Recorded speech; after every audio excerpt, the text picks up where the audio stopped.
किसान भाइयों, गेहूं की फसल में हमें आखिरी सिंचाई कब करनी चाहिए? इस सवाल का जवाब 80 से 90% किसान भाइयों को नहीं पता होता।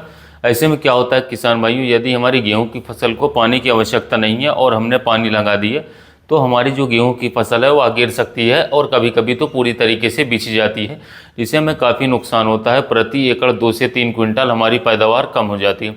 और यदि हमने ध्यान नहीं दिया, हमारे गेहूं के बालियों में दाना भराव के समय पर पानी की आवश्यकता रही और हमने सिंचाई नहीं करी, तो भी किसान भाइयों काफ़ी ज़्यादा नुकसान होएगा, क्योंकि बालियों में दाने का भराव अच्छे से नहीं हो पाएगा और दाने की क्वालिटी भी किसान भाइयों अच्छी नहीं रहेगी, दाने छोटे और पतले हो जाएंगे।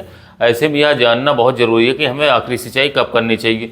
तो आज हम इस वीडियो में हम आपको बताएंगे कि गेहूँ की किस अवस्था पर हमें आखिरी सिंचाई करनी चाहिए, जिससे कि आपको अपनी पैदावार भरपूर मिल सके। साथ ही किसान भाइयों, चैनल पर आप हमारे पहली बार आए तो सब्सक्राइब करके बेल आइकन को जरूर दबाएं। तो सबसे पहले आइए जानते हैं कि गेहूं की फसल में आखिरी सिंचाई कब करनी चाहिए। किसान भाइयों, गेहूं में आखिरी पानी कब कर लगाना चाहिए यह निर्भर करता है हमारी मिट्टी किस प्रकार की है। यदि आपकी मिट्टी दोमट सामान्य मिट्टी है, तब आप अपने गेहूं की फसल में जो आखिरी सिंचाई है उस अवस्था पर करें जब गेहूं के दाने में दूध पूरा भर जाए। उसके बाद जब दाना थोड़ा थोड़ा सख्त हो जाए, इस अवस्था पर किसान भाइयों आपको गेहूं की फसल में अंतिम सिंचाई करनी चाहिए। यदि इस समय पर आप अंतिम सिंचाई करेंगे किसान भाइयों, तो जो नमी है आपके गेहूं के पकने समय तक रहेगी और आपको अच्छी पैदावार प्राप्त होगी। लेकिन यह भी ध्यान रहे किसान भाइयों की सभी किसान साथियों को जो मिट्टी है वह दोमट सामान्य नहीं रहती है। कुछ किसान भाइयों की मिट्टी हल्की है, रेतीली है, तो ऐसे में हमें आखिरी सिंचाई कब करनी चाहिए यह टोटली दूसरी प्रकार से निर्भर करता है। यदि आपकी मिट्टी हल्की है तब आपको गेहूं में जो आखिरी पानी है तब लगाना है जब आपका गेहूं का जो दाना है वह काफ़ी ज़्यादा सख्त हो जाए, उसमें तो पूरी तरीके से दूध भर जाए, दाना ज़्यादा सख्त हो जाए। उस समय पर यदि आप आखिरी सिंचाई करेंगे तो किसान भाइयों आपके पकने समय तक नमी बरकरार रहेगी, क्योंकि जो हल्की ज़मीनें होती हैं किसान भाइयों उनमें सामान्य की अपेक्षा काफ़ी ज़्यादा सिंचाई की आवश्यकता होती है, क्योंकि नमी उन खेतों से काफ़ी जल्दी समाप्त हो जाती है। और यदि किसान भाइयों गेहूं की बाली में दाना भरते समय नमी अच्छी नहीं रहेगी तो निश्चित ही आपकी पैदावार काफ़ी ज़्यादा कम हो सकती है। तो आपको इस हिसाब से आखिरी सिंचाई करनी है। सिंचाई आखिरी करते समय किसान भाइयों कुछ बातों का बहुत ही ज़रूर से ध्यान रखना चाहिए। जैसे किसान भाइयों, आपके क्षेत्र के मौसम के अनुसार यदि आपके क्षेत्र में लगातार तेज़ हवाएं चल रही हैं तो बिल्कुल भी आपको सिंचाई नहीं करनी चाहिए।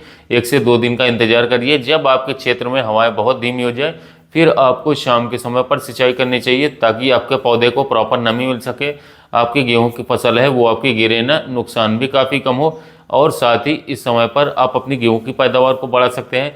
यदि आपने शुरुआत अवस्था में पोटास का इस्तेमाल नहीं किया था तो इस समय पर आप NPK 0050 का इस्तेमाल करके अपनी गेहूं की पैदावार को 15 से 20% बढ़ा सकते हैं। यदि आपके गेहूं की बालियों में दाने का भरा हो रहा है और इस स्प्रे का आप प्रयोग करते हैं तो निश्चित ही आपकी जो गेहूं की पैदावार होगी वह काफ़ी बढ़िया मिलेगी। देखिए, पोटाश डालने से किसान भाइयों गेहूं के रोग की प्रतिरोधक क्षमता बढ़ेगी, अधिक तापमान से आपकी गेहूं की फसल बचेगी, साथ ही आपके गेहूं की बालियों में भरपूर दाने का भर रहा होगा और साथ ही आपकी एक भी बाली खाली नहीं रहेगी और मोटे चमकदार दाने होंगे। 0050 की मात्रा की बात करें तो प्रति एकड़ के हिसाब से आपको लगभग 1 किलोग्राम लेना है और 140 लीटर पानी में घोल बना करके स्प्रे कर देना है। बढ़िया और शानदार रिजल्ट मिलेगा। गर्मी की मार से आपकी फसल बच जाएगी और जो इस समय पर बारिश खराब मौसम है किसान साथियों उससे भी बच जाएगी। और इसके अलावा किसान साथियों, जैसे कि आप देख रहे हैं इस समय पर बहुत सारे किसान भाइयों की ओलावृष्टि के कारण फसल बर्बाद हो चुकी है पूरी तरीके से, जो कि हमें काफ़ी ज़्यादा दुख है। पर हमारे एरिया में किसान भाइयों ओलावृष्टि नहीं हुई, पर मौसम की वजह से सरसों और गेहूँ की फसल को जो अगबन गेहूँ बुआई हुई थी उसमें काफ़ी ज़्यादा किसान भाइयों नुकसान देखने को मिला है।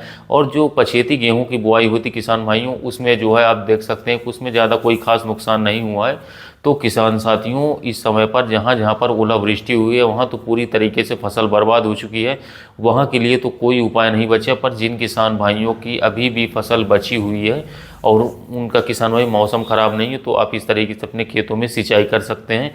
बाकी किसान साथियों, इस साल पिछले वर्ष के मुकाबले सिंचाई करने की आवश्यकता गेहूँ में एकदम ना के बराबर हुई। धन्यवाद।